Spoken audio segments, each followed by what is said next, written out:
Hello students, welcome you all in English literature class. This is class 4 and chapter 1 An Adventure at Night. Today we are going to learn this chapter in an interesting way. So be ready for it. Okay students, first I would like to introduce the characters of the story, that is Bobby, Phyllis and Peter, and one character is angry man who is the owner of candle. So let's start the story. One day Bobby, Phyllis and Peter went up to the canal bridge. They wanted to fish from the bridge, but the line was not long enough. Let's get down on the tow path and fish from there, said Bobby. They had just reached the tow path when an old white canal boat came within half a dozen yards of them. They sprang to their feet and hastily climbed up the bank. "What are you staring at?" growled a man from the boat. He was a strong, red faced man. "We weren't staring," said Bobby. "We wouldn't be so rude." The man came across his deck and began to climb down the side of his boat. You can also see in picture, students. So in this para we have learned that one day Bobby, Phyllis and Peter went up to the Caller bridge.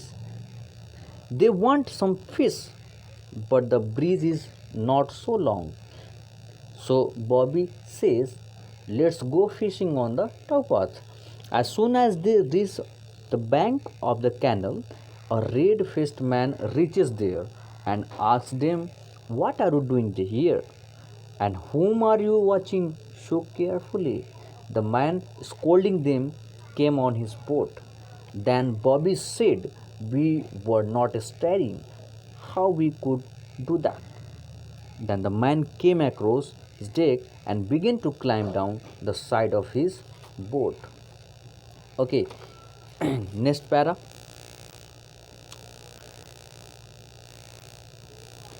He sprang up the bank and caught Peter by the leg, dragged him down, set him on his feet with a shake, and said angrily, "You have no right to catch fish over here. This is my canal." "We weren't catching fish," said Peter. "Oh," said Bobby, "please don't be angry with Peter. Of course, we didn't know it was your canal." She held out her hands and Phyllis turned out her little empty pocket to show that really they hadn't any fish hidden with him. "Well," said the man, more gently, "move along then, and don't you do it again. That's all." The children hurried up to the bank. "Give me a coat, Maria," shouted the man. A woman came out from the cabin door of the boat with a baby in her arms and threw a coat to him. He put it on, climbed the bank, and went away. When he was out of sight, Peter said, "The canal may belong to him, but the bridge is everyone's. Dr. Forrest told me it is public property. I am not going to go away from the bridge." It was almost quite dark, and they were getting tired as it was past bedtime when suddenly Phyllis cried, "What's that?" She pointed to the canal boat. Smoke was coming from the chimney of the cabin. "The boat is on fire," said Peter. "Serves the man right." "Oh, how can you say that?" cried Phyllis. "The baby is in there alone," screamed Bobby.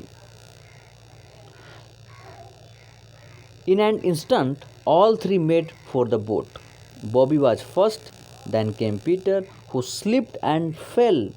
He went into the canal up to his neck, and his feet could not feel the bottom, but his arm was on the edge of the boat. Bobby caught at his hair. It hurt, but it helped him to get out. Next minute, he leaped on to the boat. In this paragraph, We learned that after that the man quickly arrives and take Peter dragging him angrily and says, "You have no right to catch fish over here." Okay, Peter said, "We weren't catching fish." Bobby also tells the man not to get angry. "We were not fishing."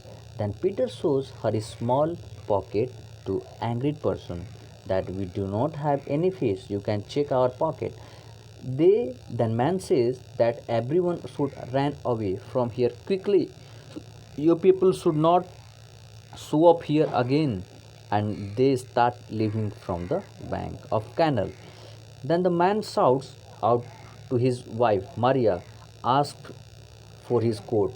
His wife was on the boat and she has a small child in her hand. Then they go some distance. Then Peter says that the canal may belong to that, but this bridge is public property. I am not going away from the bridge. Okay, Dr. Forrest had told me I am not going away from this bridge, and they stayed the same bridge till dark. Suddenly, Phyllis screams, "What is this smoke coming out of the boat's chimney?" Then Peter says that the boat is on fire. Let's help that man. Phyllis shouts. Okay, next. They went down and reaches the cabin. They stepped inside the boat, which was full of thick smoke. Peter stopped, remembered all he had ever heard of fires, pulled his soaked handkerchief out of his breast pocket and tied it over his mouth. And he pulled it out, he said, "It's all right, hardly any fire at all." "Hi," said Peter, lifting the handkerchief from the mouth of for a moment. "Baby, where are you?" he choked. Just at the moment, a baby started crying. Peter felt his way through the dark smoke. Mhm. Found the baby all soft and warm, picked it up and backed out, nearly tumbling over Bobby, who was close behind. "I have got the baby," said Peter, tearing off the handkerchief and staggering on the deck. All three of them came out safely from the boat. Phyllis, who was waiting on the bank, heard the quick step of a woman who flung herself on the railing, rolled down the bank, and snatched the baby from Peter. The man came running behind his wife. He leaped onto the boat and dipped pails of water into the canal. The children helped him, and together they put out the fire. The woman thanked the children for saving their child's life. The man too thanked the children and told them that they could fish in canal whenever they wanted to. So, after saving the life of children, the baby has trouble breathing. After a while, there is a sound of crying from the boat. Then gets the baby. The baby body becomes very warm. As he walk out, speaks the baby. What speaks? "I found baby." Then he removes the handkerchief on which he was tied on mouth, and quickly all three go to the bottom of boat. Phyllis, who keeps waiting on the side of canal, quickly climbs the boat and takes the baby in her hand. Then the man came running behind his wife and leaped on the boat and started water splashing on boat. Altogether, they put off the fire. The woman and man thanked them very much for saving the life of the baby and says that you can go fishing in this canal whenever you want. Okay, students, so this is the summary of the chapter and adventure at night. And you also have to learn the all difficult word meaning, which is given on page number 1, that is towpath, canal boat, dozen, yards, growled. Okay, public property, made for, leaped, and then choked, tumbling, staggering, flung. These all are the important word meaning. Lastly, I would like to uh, say about the moral of the story. So we done different adventures in our life. So the moral of the story is, we should never speak badly to anyone, because we can get work from anyone at any time, and we should always be ready for help everyone.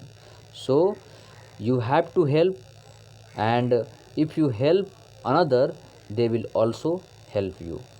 So thank you, students, and continue reading this chapter. Thank you.